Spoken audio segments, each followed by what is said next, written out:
మోడీ ప్రభుత్వం మూడవసారి అధికారంలోకి వచ్చినా కూడా ప్రజలు బీజేపీ ప్రభుత్వానికి ముచ్చెమటలు పట్టించారని సిపిఐ జాతీయ కార్యవర్గ సభ్యుడు చాడా వెంకటరెడ్డి అన్నారు. గురువారం యాదాద్రి భువనగిరి జిల్లా యాదగిరిగుట్టలో ఏర్పాటు చేసిన మీడియా సమావేశంలో ఆయన మాట్లాడారు. గురువారం యాదాద్రి భువనగిరి జిల్లా యాదగిరిగుట్టలో ఏర్పాటు చేసిన మీడియా సమావేశంలో సిపిఐ జాతీయ కార్యవర్గ సభ్యుడు చాడా వెంకటరెడ్డి మాట్లాడుతూ మోడీ ప్రభుత్వం మూడవసారి అధికారంలోకి వచ్చినా కూడా ప్రజలు బీజేపీ ప్రభుత్వానికి ముచ్చెమటలు పట్టించారని, మిత్రపక్షాలపైన ఆధారపడి పరిపాలన చేయాల్సిన పరిస్థితి ఏర్పడిందన్నారు. ఇప్పటికైనా ఒళ్ళు వంచి పరిపాలన చేయాలని ప్రజలకు తీర్పునిచ్చారు. అలాగే నీట్ పరీక్షలలో సమగ్ర విచారణ జరిపించాలన్నారు. నేషనల్ టెస్టింగ్ ఏజెన్సీ జూన్ 15వ తేదీన ఫలితాలు విడుదల చేస్తామని అంటే 4వ తేదీనే విడుదల చేశారు. హర్యానా రాష్ట్రంలో ఒకే సెంటర్లో రాసిన 6 విద్యార్థులకు 720 ఫుల్ మార్కులు వచ్చాయి. బీహార్లో 30 లక్షలు ఒక్కో ప్రశ్నపత్రం లీకేజీ జరిగిందని చెబుతున్నారని అన్నారు. విద్యార్థుల ఆందోళనకు సిపిఐ పార్టీ పూర్తి మద్దతు ఉంటుందని, పూర్తిగా అవినీతిమయంగా పరీక్ష జరిగిందని, అందుకే నీట్ పరీక్షల మీద ప్రభుత్వం స్పందించి విచారణ జరిపించి దోషులను కూడా శిక్షించాలని కోరుకుంటూ మళ్ళీ వెంటనే నీట్ పరీక్షలను నిర్వహించాలని డిమాండ్ చేస్తున్నామన్నారు.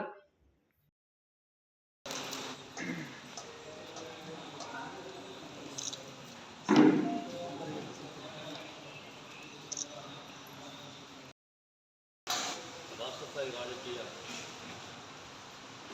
తరగతులు జరుగుతూ ఉన్నాయి. చివరి రోజు ఈరోజు మా పార్టీ జాతీయ కార్యవర్గ సభ్యులు, మాజీ రాష్ట్ర పార్టీ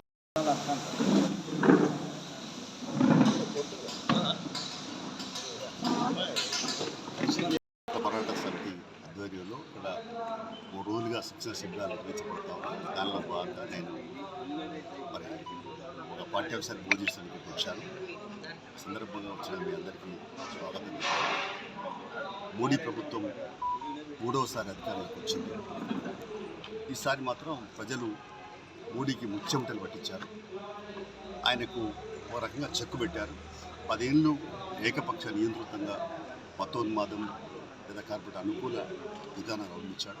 రైతు, కార్మిక, దళిత వ్యతిరేక విధానాలు అవలంబించాడు. ఆయన మాత్రం గట్టిగా ఎన్డీఏ పైన ఆధారపడి, మిత్రపక్షాలపై ఆధారపడి ప్రభుత్వం తీసుకొచ్చినారు. కానీ ఇప్పటికైనా ఒళ్ళు వంచి పరిపాలన చేయాల్సిన అవసరం ఉంది ప్రజలు చెప్పారు. దాన్ని తప్పనిసరిగా నిర్వహించుకోవాల్సిన అవసరం ఉంది. ఇంకోవైపున ఈ మధ్య నీట్ పరీక్షలు దేశానికి ఎంత దూరం పోయినాయంటే పిల్లల బతుకులతో ఆడుకుంటాం. అందులో నేషనల్ టెస్టింగ్ ఏజెన్సీ జూన్ 15 లోపల రిజల్ట్స్ ఇస్తా అంటే 4 నాడే ప్రకటించారు అడావుడి. అందులో చూస్తే మరి హర్యానాలో ఒకే సెంటర్లో రాసినటువంటి 6 విద్యార్థులకి 720 మార్కులు వచ్చేస్తాయి. ఫుల్ మార్కులు టోటల్ మార్కులు వచ్చేస్తాయి.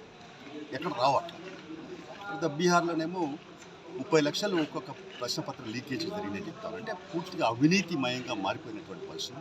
అందుకని నీట్ ఈ పరీక్షల మీద మళ్ళీ దాని మీద ప్రభుత్వం స్పందించి విచారణ జరిపించి దోషులుంటే వాళ్ళు శిక్షించాలి. మళ్ళీ వెంటనే పరీక్షలు నిర్వహించేందుకు ప్రయత్నం చేయాల్సిన అవసరం, సీరియస్గా ప్రయత్నించాలని డిమాండ్ చేస్తాం. ఇక తెలంగాణ ప్రభుత్వం కొత్తగా ఏర్పడ్డది. 7 లక్షల కోట్ల అప్పు ఉన్నాయని రకరకాలుగా ఇప్పటికే శ్వేతపత్రాలు, ఇరిగేషన్ ప్రాజెక్టుల మీద